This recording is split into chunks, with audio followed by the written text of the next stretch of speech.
रविवार दिनांक 3 अप्रैल 2022 को समृद्ध Bharat chamber of commerce and industries के दिल्ली में हुए एक प्रोग्राम में बीएसएनएल से रिटायर्ड चीफ इंजीनियर सुंदर पाल जी ने युवाओं को बताए सफलता के मंत्र। मिस्टर पाल जी ने बताया कि बहुसंख्यक युवा सरकारी ठेका कैसे लें, सरकारी ठेका लेने के लिए किस प्रकार से सजग रहें। एसबीसीसीआई के इस प्रोग्राम में युवाओं को संबोधित करते हुए इंजीनियर पाल ने बताया कि युवाओं में ईमानदारी, खुले विचार, सामाजिक जिम्मेदारी और एक दूसरे का ख्याल रखने के गुण होने चाहिए, तभी वे एक सफल उद्यमी या सफल ठेकेदार बन सकते हैं। क्या कुछ कहा इंजीनियर पाल जी ने इस प्रोग्राम में, आइए सुनते हैं।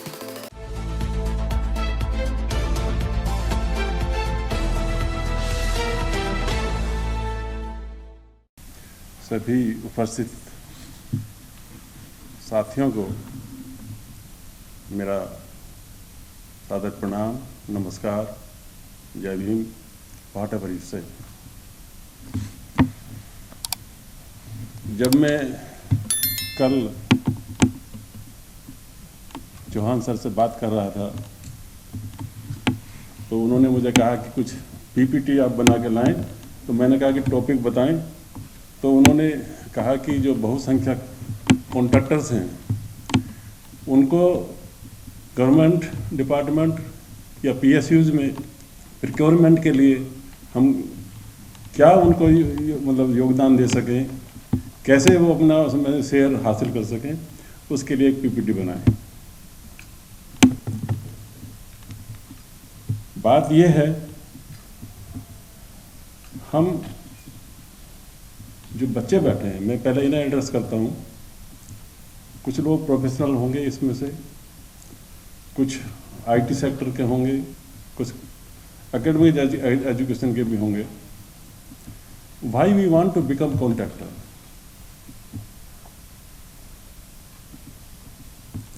क्या हम कॉन्ट्रैक्टर से भी अलग तरह का कोई काम कर सकते हैं? और अगर कर सकते हैं तो कॉन्ट्रैक्टरशिप में आकर्षण क्यों?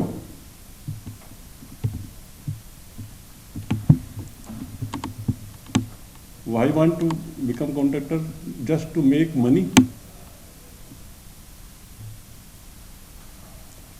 क्या हमारा यही एम है इस बहुसंख्यक समाज का? क्या हम केवल अपना अपना मनी बना करके क्या करेंगे?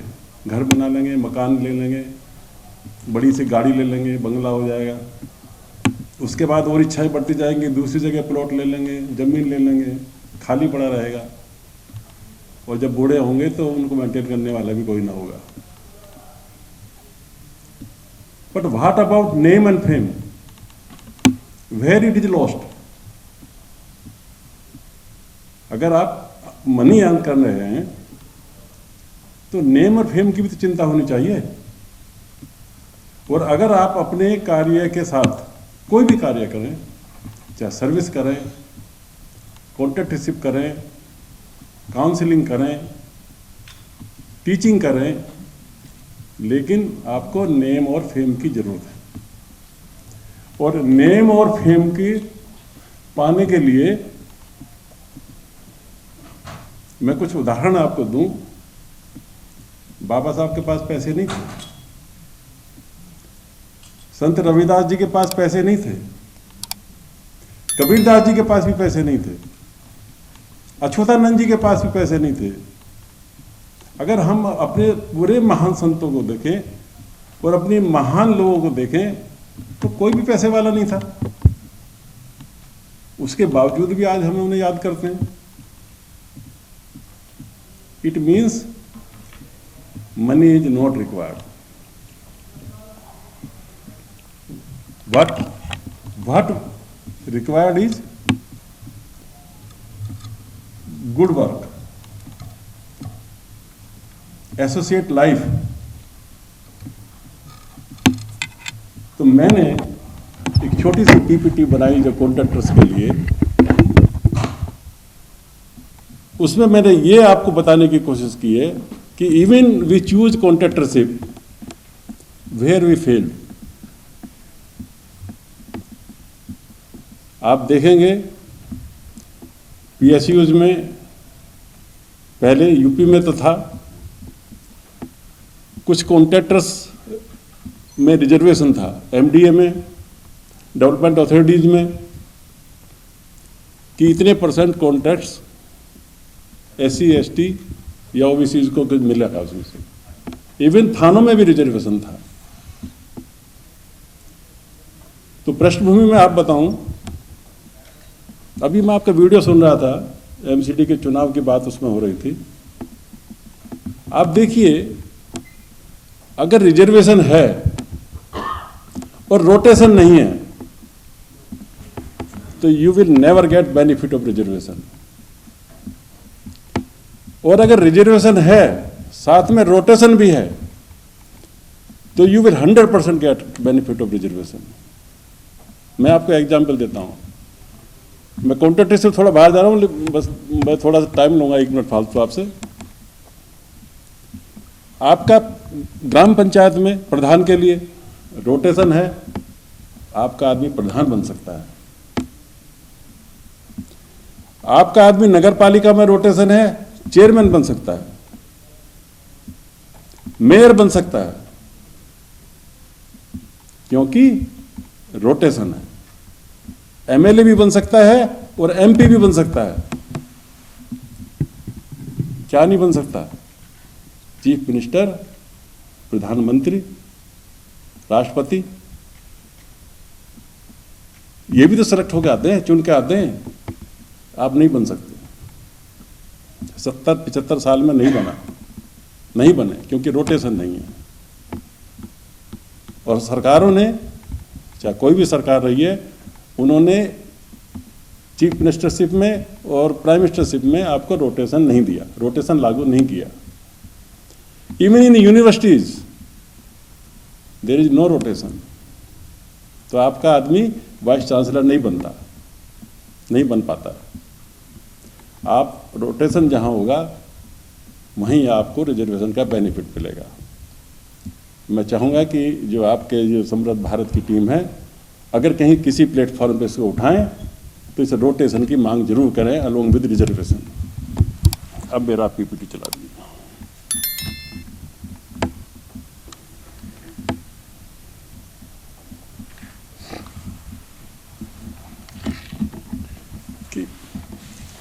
What we need to have before entering into contract. Contract जब बनता है, there is a demand. When there is a demand, there should be an offer. And when there is an offer, it should be accepted. Or when demand is placed, offer is given and it is accepted, then it becomes agreement. And when it becomes enforceable by law, it becomes a contract. जो बच्चे contractorship में जाना चाहें, आप सबसे पहले contractorship की नियमावली जरूर पढ़ लें। एम ही कूदने से, समुद्र में कूद गए, तैर के आगे निकल गए, बात अलग है, नहीं तो डूब जाओगे। अगर आप नियमावली नहीं जानते जिस काम को करने के लिए जा रहे हो, तो सबसे पहला रूल है knowledge of Indian contract act 1872।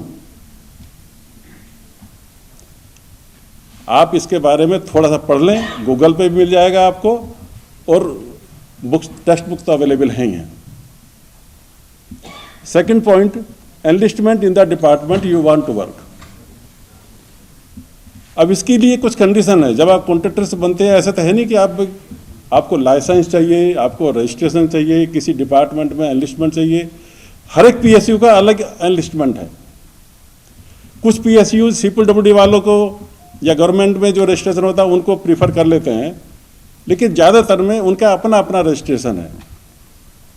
और रजिस्ट्रेशन की भी अलग अलग कैटेगरी है, depending upon your financial and technical capability. तो आपको उन दोनों के बारे में भी जानना है। बिना जाने जाओगे तो मारे जाओगे। ये ऐसा युद्ध नहीं है कि आप अंधेरे में गए और कहीं कोट करके आ गए, 2-4 पैसे कमा लिए, निकल आए। आपको बार बार उस युद्ध में जाना है, रिपीटेटिव जाना है, repetitively. Third point is no your limit to practise, participate in bids. 2 तरह की लिमिट है, technical as well as financial. आप किस कैटेगरी में रजिस्ट्रेशन है उसी से आपका इन्वेस्टमेंट होगा। Then watch on upgradation, renewal. हम ये देखते हैं जो हमारे लोग गलतियां कर देते हैं, और हमारे लोग नहीं, कोई भी कॉन्ट्रैक्टर गलती करता है। वो गलती क्या है? वो गलती ये है कि वो अपने डॉक्यूमेंट की देखभाल ही नहीं करता, उनका मैनेजमेंट ही नहीं रखता।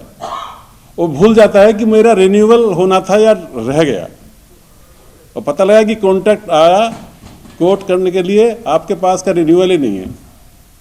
इलेक्ट्रिकल में, जैसे मैं इलेक्ट्रिकल इंजीनियर हूं, लाइसेंस बनता है एसटी और एलटी पे काम करने के लिए, एसटी और हाई वोल्टेज और लो वोल्टेज पे काम करने के लिए लाइसेंस बनते हैं।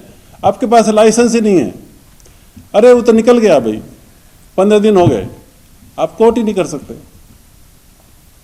रजिस्ट्रेशन की भी डेट होती है, एनलिस्टमेंट की भी डेट होती है, निकल गई डेट, आप कोट नहीं कर सकते, आप पैसा लेकर के बैठे रहिए। तो आपको अपना अपग्रेडेशन सभी डॉक्यूमेंट का चेक करते रहना है, वॉच रखनी है। Then should have proper digital signature. आजकल डीएससी का जमाना है, ई प्रिक्योरमेंट का जमाना है। चाहे आप जेम्स से परचेज करो, प्रिक्योरमेंट करो, या जेम्स के थ्रू सप्लाई करो, या आप ई प्रिक्योरमेंट करो, आपको डिजिटल सिग्नेचर की जरूरत पड़ती है। आप कम से कम 2 आदमियों को डिजिटल सिग्नेचर देकर रखिए जो आपके भरोसे के हों, और टेक्निकल उसको जो पता हो, कुछ आपके जिस वर्क को आप कर रहे हैं टेक्निकल नॉलेज, उसको नो हाउ होनी चाहिए उसके पास में, अगर आपको सक्सेसफुल कॉन्ट्रैक्टरशिप में जाना है तो। अदरवाइज आप टेंडर ही नहीं फिलअप करा पाओगे, कोई भी बिड ना टेक्निकल बिड फिलअप कर पाओगे आप, और ना फाइनेंशियल बिड फिलअप कर पाओगे। देन सफिशिएंट इंटरनेट कनेक्शन, ये सब आपके पास में है, डीएससी भी आपके पास में है, पैसा भी है, रजिस्ट्रेशन भी है, सब कुछ है, इंटरनेट नहीं है। और इंटरनेट के लिए मैं पड़ोस में जा रहा हूँ जी, जनसेवा केंद्र में या किसी और केंद्र में, वहाँ से भरूंगा, या किसी अपने साथी के पास जाऊंगा, वहाँ इंटरनेट काम नहीं कर रहा है, स्पीड नहीं आ रही है, you will not be able to fill up your tender document. तो ये हम अपनी जो कमियां हैं इनको हम सुधारें। मैं अपने सभी साथियों से, जो ठेकेदार है या ठेकेदारी करना चाहता है, इस पर ध्यान दें। Next, then techno commercial knowledge of the works, और या सर्विस जो भी आप प्रोवाइड करना चाहते हैं या ट्रेड भी करना चाहते हैं, तो आपको उसका ये नॉलेज होना चाहिए। और अगर नॉलेज आपके पास नहीं है तो you should hire an expert, उसकी आप सर्विस सेवा लीजिए। और आपके बिहेवियर में र्यूडनेस तो कतई बर्दाश्त नहीं है। कोई अधिकारी, हमारे टेबल पर डायस पे बैठे हैं अधिकारी, कोई बर्दाश्त नहीं करेगा आपका रूखापन। अगर आप पोलाइट हैं, जाकर के 1 बार मिलेंगे, 2 बार मिलेंगे, तीसरी बार कहेंगे नहीं चौधरी जी ये मेरा एक वर्क तो दिलाई दीजिए। हालांकि डायरेक्ट उनके हाथ में नहीं है, लेकिन वो मदद कर देगा आपकी, अगर आप पोलाइट हैं, ग्रेटिट्यूड है आपके अंदर। तो पोलाइटनेस और ग्रेटिट्यूड आपके अंदर, ये दोनों गुण आपके अंदर होने चाहिए। ये शॉर्टकमिंग भी है हमारी, मैं इसलिए बताना चाह रहा हूं कि क्योंकि हमारे समाज के लोगों की ये शॉर्टकमिंग्स भी हैं। Then maintain good relations with the officers and officers of the department. कभी कभी ऐसा होता है कि हमारे एडीजी से संबंध अच्छे हो गए, चीफ इंजीनियर से संबंध अच्छे हो गए, लेकिन एक्शन और एई से बिगाड़ लेते हैं, या जेई से बिगाड़ लेते हैं। अच्छा कॉन्ट्रैक्टर वो है जो बाबू से लेकर के मंत्री तक अपने संबंध बनाकर रखता है। और अगर आपके कहीं भी किसी भी जगह संबंध खराब हैं तो you may lose your contract. Then comes social and ethical values. ये उन बच्चों के लिए है जो पढ़ रहे हैं या आगे पढ़ाएंगे भी। 4 तरह के एथिकल वैल्यूज होती हैं किसी भी ऑर्गेनाइजेशन के लिए, चाहे वो समृद्ध भारत ही क्यों ना हो। 4 एथिकल वैल्यू चाहिए। सबसे पहली है ऑनेस्टी। अगर आप अपने ऑर्गेनाइजेशन के प्रति वफादार नहीं हैं, ईमानदार नहीं हैं, तो आपका ऑर्गेनाइजेशन नहीं चलेगा। डिवोटी आपको होना ही पड़ेगा। दूसरा है ओपननेस। आपके विचारों में खुलापन होना चाहिए। आप छुपाएं नहीं किसी से कोई चीज़। साथ में जो आपके साथी जो काम कर रहे हैं आपके विभाग में, आपके साथी डिपार्टमेंट में या आपके ऑर्गेनाइजेशन में, आप ओपन रहिए, उनसे सलाह मशवरा कीजिए, अपनी बात उनको बताइए, अपना पॉइंट ऑफ व्यू रखिए, उनका भी लीजिए।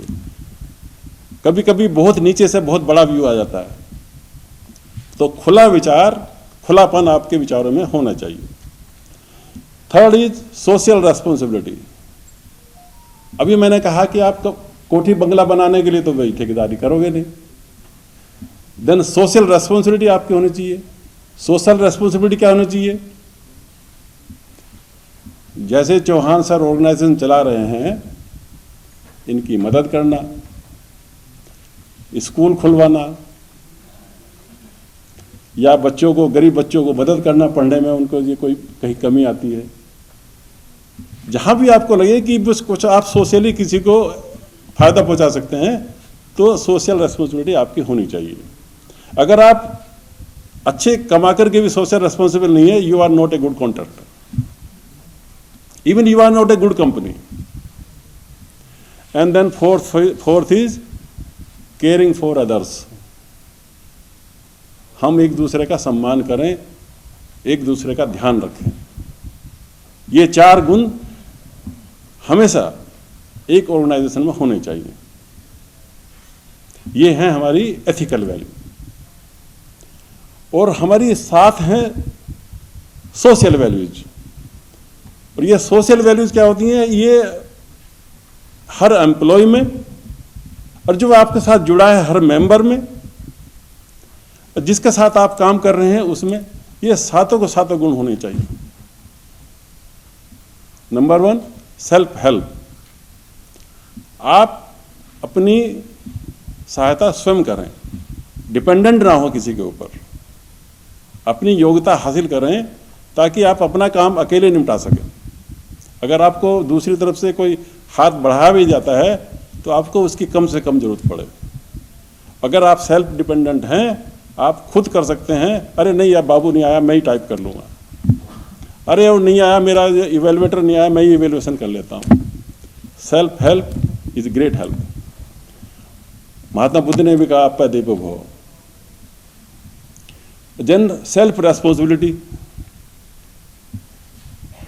ये ऑर्गेनाइजेशन को चलाना राजवीर सिंह जी की जिम्मेदारी नहीं है, जो मेंबर हैं उसकी भी जिम्मेदारी है, मेरी भी जिम्मेदारी है।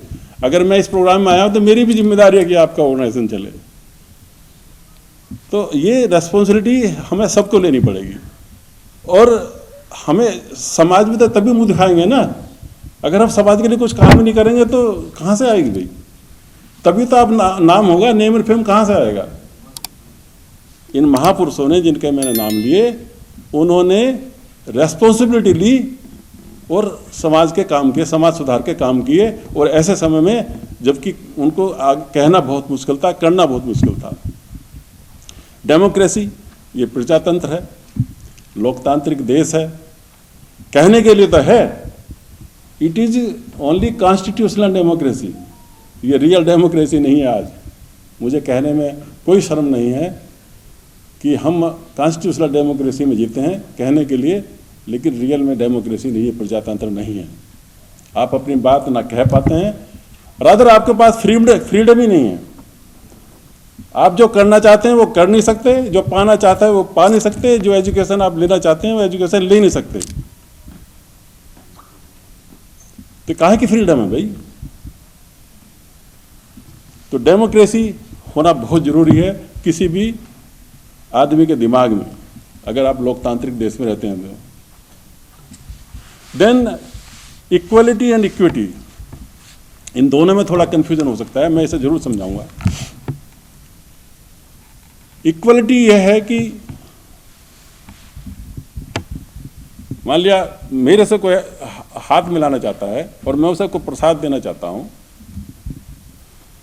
एक 6 फुट का आदमी है, वो मुझे बड़े आराम से छू लेगा। एक 4 फुट का आदमी है, हो सकता है उसका हाथ मेरे पास तक नहीं जाए। तो आप क्या करोगे? इक्वलिटी चाहिए। इक्वलिटी के लिए आप उसकी नहीं जी, नहीं जाओगे। आप इक्वलिटी के लिए उसकी हाइट बढ़ा दोगे। हाइट बढ़ा दोगे मतलब जितना बड़ा वो है दूसरे वाला, सेम टूल्स सेम अपॉर्चुनिटी अगर है, अगर सेम अपॉर्चुनिटी सबको मिलती है तो इक्वल है। लेकिन can he get his share? अगर छोटा बच्चा हो, आपने उतनी ही उसको जो टेबल बढ़ा दी ऊपर, हो सकता है उसका हाथ तब भी ना जाए, उसके लिए उसको पास आना पड़ेगा, वो सुविधा उसको वहां तक देनी पड़ेगी, तब मिलेगी इक्विटी। इक्विटी मीन्स बराबर का शेयर। अभी शेयर भी बात कर रहे थे ना, अभी बात कर रहे थे वो आपका शेयर होगा, ये बराबर का शेयर। जितना आप योगदान दोगे उतना आप शेयर पाओगे, उसी वैल्यू के तहत, प्रोपोर्शनेट, इसे कहते हैं इक्विटी। And then solidarity. हमारे बहुसंख्यक समाज में इसकी सबसे ज़्यादा कमी है, और हम एकजुटता तो हमारे अंदर है ही नहीं। हमारे बहुत सारे इंटेलेक्चुअल्स हमें प्रेरणा देते रहते हैं, एक जुड़ने के लिए हमसे कहते रहते हैं, लेकिन हम नहीं होते और नहीं हो पा रहे हैं, और रिजल्ट आप देख ही रहे हो डे बाय डे क्या हालत होती जा रही है। चिंता सबको है, उस कोने पे बैठा उसको भी है, इस कोने पे बैठा उसको भी है, जो यहाँ बैठे सबको, सब चिंतामग्न है, रिजल्ट कुछ नहीं है। Then concern for society, because there is no concern for society. अपने लिए कंसर्न है, मेरा अपने लिए कंसर्न है, मैं सोसाइटी की कंसर्न नहीं करता। तो ये 7 गुण अगर आपके समाज में इंडिविजुअल एम्प्लॉय या कोई भी आदमी है, इवन स्टूडेंट के पास है, तो वो कभी मार नहीं खा सकता। नेक्स्ट, ये फ्लो चार्ट है, मैं इसे ज़्यादा नहीं समझाऊंगा, आप कहीं से भी देख सकते हैं कि टेंडर कैसे बनता है। मुझे लगता है मुझे समझाने की जरूरत नहीं है, या है तो मैं छोटा छोटा बता देता हूँ बहुत जल्दी से। जब आप टेंडर भरने जाएं, या कोई टेंडर निविदा आपको मिलती है, अखबार में मिलती है, या कहीं नोटिस इनवाइटेड टेंडर आपको नज़र आता है, तो आप उसके बारे में डिपार्टमेंट में जाएं, डिपार्टमेंट में पता करें कि ये बजटेड है या नहीं है, और बजटेड है तो किस साल में पैसा आएगा, इसका कब खर्च होगा। ऐसे ही आंख मूंद के अप्लाई ना कर दें। क्या उसका एस्टिमेशन प्रॉपर है, क्या उसकी सैंक्शन है, क्या उस मद में पैसा आया है, डिपार्टमेंट के पास पैसा है। मेरा डिपार्टमेंट में पैसा नहीं था और काम करा लेते लोग, पता लगा कि 2 साल बाद पेमेंट होगा। जो गरीब आदमी 1-2 काम करके उभरना चाहता था, वो तो गई, उसका तो कोरोना लग गया भाई। उसके लिए तो ठीक है, जिसके पास पैसा है, फ्लो में चल रहा, चलो भाई 2-4 लाख लगा के भूल गए। तो देन एस्टिमेट बनेगा, एनआईटी फ्लोट होगी, वो कई तरह से हो सकती है, technical build, financial build, single build, 2 stage build, 3 stage build, कई तरह की बिल्ड आजकल चल गई है कन्फ्यूजन करने के लिए। वो चलती रहती हैं, डिपार्टमेंट बदलता रहता है, उनके बारे में आपको नॉलेज होनी चाहिए। फिर आपके जो भरा है टेक्निकल, मेरे पास एक आदमी था अंगूठा छाप, वो कहता था मुझे पढ़ के सुना दो, मैं रेट बता दूंगा। उसको शेड्यूल पढ़ के सुनाया करते थे, वो CPWD से ही आया था, और वो रेट भर देता था, और कभी उसने मतलब उसका नुकसान नहीं हुआ। बड़े गजब की उसकी थी, और अंग्रेजी भी नहीं जानता था, अंग्रेजी में शेड्यूल बनते थे। तो आपको एस्टिमेट को पढ़ना, जानना, और स्पेसिफिकेशन और शेड्यूल ऑफ वर्क, दो चीज़ आती हैं इसमें, दोनों में कंट्राडिक्शन हो सकता है। अगर आपने शेड्यूल पढ़ा, स्पेसिफिकेशन नहीं पढ़ा, मैच किया, तो भी आप मार खा जाओगे। तो मेरे बहुजन साथियों, बहुसंख्यक साथियों, जो भी इस लाइन में जाए, अपने नॉलेज को अपग्रेड करे और हर एक चीज़ पर नज़र रखे। उसके बाद में आपका एक्सेप्ट कौन कर रहा है? टेंडर आपने फ्लोट किया, उसमें डेविएशन तो नहीं है, आप डेविएशन की कोई कीमत ज़्यादा तो नहीं लगनी है, आपको उसकी वैल्यू बढ़ा कर देनी है, नेगोशिएशन के टाइम आपको डिस्कस करना है, ये सारी चीज़ें हैं। क्योंकि जो टेंडर होता है ना, एग्रीमेंट, ये विन विन सिचुएशन होती है, तभी कॉन्ट्रैक्ट बनता है कि आप भी विन विन सिचुएशन में हो और जो अधिकारी है डिपार्टमेंट का वो भी विन विन सिचुएशन में है, दोनों एग्री हो गए, बन गया कॉन्ट्रैक्ट। दोनों के लिए विन विन सिचुएशन होनी चाहिए। और detail design, detailed estimate, technical sanction, ये सब हैं, और एडमिनिस्ट्रेटिव अप्रूवल, एक्सपेंडिचर सैंक्शन, सब कुछ है। ये फिर अप्रोप्रिएशन ऑफ फंड्स है, प्रिपरेशन ऑफ टेंडर डॉक्यूमेंट। ये ओपन टेंडर है, 5 लाख तक का तो हो सकता है, ऐसे ही ओपन हो जाता है, उसके बाद अब बहुत सारी कंडीशन लगी हैं। लेकिन इस फ्लो चार्ट से अलग मैं 2 चीज़ बताना चाहता हूँ आपको। MSME वाले जो हैं, जो MSME रजिस्टर्ड हैं उद्यमी, उनके लिए PSUs या सेंट्रल गवर्नमेंट के टेंडर में एक प्रोविज़न है। मुझे लगता है कि 25% का प्रोविज़न है कि 25% के टेंडर्स ये मतलब इनको MSME में जो रजिस्टर्ड है उसको दिए जाए। लेकिन L1 जो वहाँ लोवेस्ट टेंडरर है प्लस 15%, इसके अंदर उसकी कोटिंग होनी चाहिए, अदरवाइज वो कंसिडर नहीं होगा। और इसमें से भी, इस 25% में से भी 4% ये SC ST के लिए है। आप कहोगे 4% आप निकालो, 25 चौका 100, 4 से 4 कट गया, 1% हुआ टोटल टेंडर का। 1% फिगर दिखा रहे हैं 4%, आपको लगता है 4% रिजर्वेशन है भाई, लेकिन 1% का ही है। उस 25% में 4% SC ST के लिए, MSME में जो रजिस्टर्ड है उद्यमी में। इस स्कीम को आप डिमांड कर सकते हैं, सब 4% हो, 25% लिखा है 4%। लेकिन जो मैंने पढ़ा था सुबह, रात ही पढ़ा मैंने, तो चलिए अगर करेक्ट किया है, चलो बोलिए 4% है तो इट इज सफिशेंट। 4% अगर है, अगर हमें 100 में से 4 टेंडर मिल जाते हैं, ठीक है, चलेगा, हम तो कम खा लेंगे। तो ये आप देखिए, इन सब चीज़ों का आपको, इन प्रोविजंस का ध्यान रखना है। मेरा कहने का मतलब ये था कि जो प्रोविजंस आपके लिए हैं, MSME रजिस्टर्ड के लिए, SC SCs के लिए, बहुजनों के लिए, बहुसंख्यकों के लिए, जो भी है, किसी के लिए भी कोई प्रोविज़न है, अपंग के लिए भी कुछ प्रोविज़न है, तो इसका ध्यान रखना और आपकी डिमांड करनी है। और अगर टेंडर्स में भी रोटेशन हो जाए तो कहना ही क्या, फिर तो आपको मिलना ही मिलना है चौथा टेंडर। रोस्टर क्यों लगाया गया? रोस्टर क्यों ईजाद हुआ? रोस्टर इसलिए ईजाद हुआ कि आपको अपने पॉइंट जो आ रहा है, आपका जो सीट आपको मिलने वाली है, वो पर्टिकुलर सीट आपको मिले, चाहे वो 100 पॉइंट रोस्टर है तो 200 पॉइंट रोस्टर है। और 13 पॉइंट रोस्टर इन्होंने इसलिए बनाया है कि क्योंकि 13 पॉइंट रोस्टर तो आपका ही लगेगा ही नहीं। तो मैं यही कहना चाहता था है? और आपने मुझे टाइम दिया, बहुत बहुत शुक्रिया। इसके अलावा मैं चीफ इंजीनियर रिटायर के अलावा भी मैं एक ऑर्गेनाइजेशन में चलाता हूँ। मेरे ऑर्गेनाइजेशन नाम है प्रोग्रेसिव बिजनेस अलायंस। आप ही लोगों से जुड़ा हूँ। इसकी बुनियाद मैंने 1 साल पहले रखी थी। 100 रजिस्टर्ड मेंबर हैं और मेरा जुनून है कि 500 इंटेलेक्चुअल्स और 500 बिजनेसमैन विदिन 2 ईयर्स इस ऑर्गेनाइजेशन से जुड़ जाएं, क्योंकि उसकी कोई फीस नहीं है। और जिस दिन 500 टाई वाले और सूट वाले 500 इस हॉल में नजर आए बैठे हुए, आप क्या नहीं मांग सकते, क्या नहीं कर सकते? आप कोऑपरेटिव कल्चर अपनी पनपने तो दीजिए अपने अंदर।